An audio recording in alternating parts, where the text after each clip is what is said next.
almost 3 months since a special prosecutor called a grand jury to review the investigation of the shooting death of Dre'Jon Reed. Tonight, we have learned the grand jury is expected to wrap up tomorrow afternoon with a decision sometime this coming week. Good evening and thank you for joining us tonight. I'm Debbie Knox. 21-year-old Reed was shot and killed by an IMPD police officer back in May after leading police on a chase streamed on Facebook Live. Now, IMPD says that Reed shot at police, but his family's legal team denies that.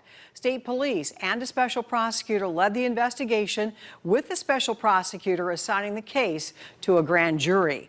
Well, last week, businesses downtown boarded up, prepared for potential election protests, but also for the grand jury decision.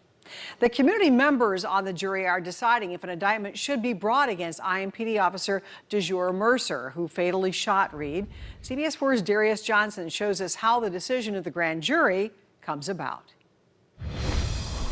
It's a confidential process that we are continuously seeing replay across our country in cases where police have fired fatal shots. Calls for a grand jury. It's designed to provide ability for an arm's length transaction by the citizens to review and make a determination of who they think should be charged with an offense. Indiana Attorney General Curtis Hill explains the purpose of a grand jury: 6 community members with no background in law who decide whether to indict after a case and the facts are presented. The grand jury then decides true bill, meaning they want to indict someone, or no bill, meaning no action. The prosecutor serves as their legal counsel throughout the process. So the job is to provide as much information as you possibly can to the grand jury to allow them to make the decision, and also to instruct them as to the law.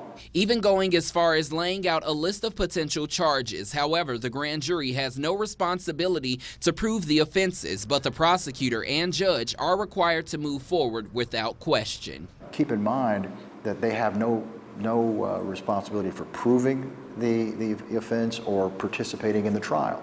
So the prosecutor is left with the responsibility, whatever the grand jury gives, of moving forward in that case. In September, protests erupted in Louisville surrounding the results of a grand jury decision in the case of Breonna Taylor, when no officers were charged in her killing. Not only because of the decision, but the secrecy leading up to it and after. But it's for a reason. The secretive nature of that purpose is designed to protect the interest of the jurors, but also to protect the interest of innocent people whose information is being presented to the grand jury.